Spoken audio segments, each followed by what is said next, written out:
पहले प्रधानमंत्री जवाहरलाल नेहरू की आज पुण्यतिथि है।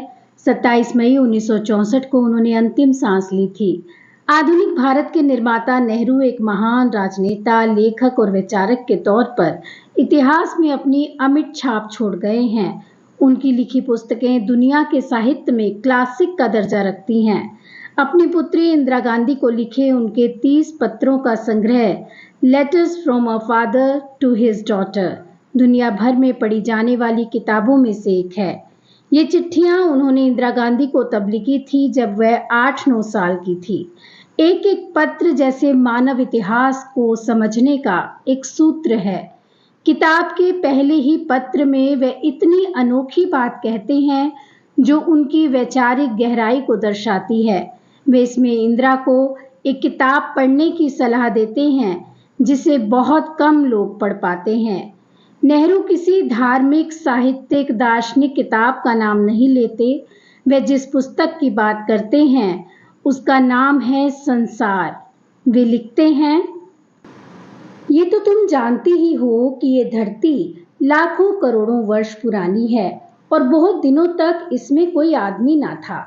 आदमियों के पहले सिर्फ जानवर थे और जानवरों से पहले एक ऐसा समय था जब इस धरती पर कोई जानदार चीज न थी।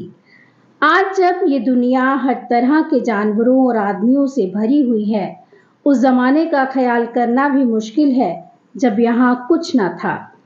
लेकिन विज्ञान जानने वालों और विद्वानों ने, जिन्होंने इस विषय को खूब सोचा और पढ़ा है, लिखा है कि ये एक समय ऐसा था जब ये धरती बेहद गर्म थी और इस पर कोई जानदार चीज नहीं रह सकती थी।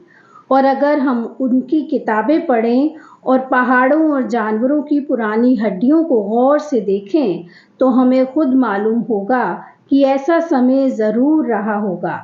तुम इतिहास किताबों में पढ़ सकती हो, लेकिन पुराने जमाने में तो आदमी पैदा ही नहीं हुआ था। किताबें कौन लिखता? तब हमें उस जमाने की बातें कैसे मालूम हो? ये तो नहीं हो सकता कि हम बैठे बैठे हर एक बात सोच निकालें। ये बड़े मजे की बात होती, क्योंकि हम जो चीजें चाहते सोच लेते और सुंदर परियों की कहानियां गढ़ लेते। लेकिन जो कहानी किसी बात को देखे बिना ही गढ़ ली जाए, वे ठीक कैसे हो सकती है? लेकिन खुशी की बात यह है कि उस पुराने जमाने की लिखी हुई किताबें ना होने पर भी कुछ ऐसी चीजें हैं जिनसे हमें उनकी ही बातें मालूम होती हैं जितनी किसी किताब से होती। ये पहाड़, समुद्र, सितारे, नदियाँ, जंगल, जानवरों की पुरानी हड्डियाँ और इसी तरह की और भी कितनी ही चीजें हैं जिनसे हमें दुनिया का पुराना हाल मालूम हो सकता है। मगर हाल जानने का असली तरीका ये नहीं है कि हम केवल दूसरों की लिखी हुई किताबें पढ़ लें, बल्कि संसार रूपी पुस्तक को पढ़ें। मुझे आशा है कि पत्थरों और पहाड़ों को पढ़कर तुम थोड़े ही दिनों में उनका हाल जानना सीख जाओगी। सोचो कितने मजे की बात है। एक छोटा सा रोड़ा जिसे तुम सड़क पर या पहाड़ के नीचे पड़ा हुआ देखती हो, शायद संसार की पुस्तक का छोटा सा पृष्ठ हो। शायद उससे तुम्हें कोई नई बात मालूम हो जाए। शर्त यही है कि तुम्हें उसे पढ़ना आता हो। कोई जबान, हिंदी, उर्दू या अंग्रेजी सीखने के लिए तुम्हें उसके अक्षर सीखने होते हैं। इसी तरह पहले तुम्हें प्रकृति के अक्षर पढ़ने पड़ेंगे, तभी तुम उसकी कहानी, उसकी पत्थरों और चट्टानों की किताब से पढ़ सकोगी। शायद अब भी तुम उसे थोड़ा थोड़ा पढ़ना जानती हो। जब तुम कोई छोटा सा गोल चमकीला रोड़ा देखती हो तो क्या वह तुम्हें कुछ नहीं बतलाता? ये कैसे गोल, चिकना और चमकीला हो गया और उसके खुरदुरे किनारे या कोने क्या हुए? अगर तुम किसी बड़ी चट्टान को तोड़कर टुकड़े टुकड़े कर डालो तो हर एक टुकड़ा खुरदुरा और नुकीला होगा। ये गोल चिकने रोड़े की तरह बिल्कुल नहीं होता। फिर ये रोड़ा कैसे इतना चमकीला, चिकना और गोल हो गया?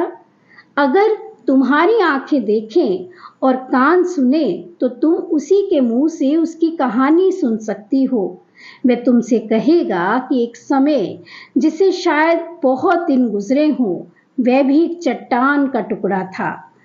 ठीक उसी टुकड़े की तरह उसमें किनारे और कोने थे, जिसे तुम बड़ी चट्टान से तोड़ती हो। शायद वह किसी पहाड़ के दामन में पड़ा रहा, तब पानी आया और उसे बहाकर छोटी घाटी तक ले गया। वहां से एक पहाड़ी नाले ने ढकेल कर उसे एक छोटे से दरिया में पहुंचा दिया। इस छोटे से दरिया से वह बड़े दरिया पहुंचा। इस बीच वह दरिया के पैंदे में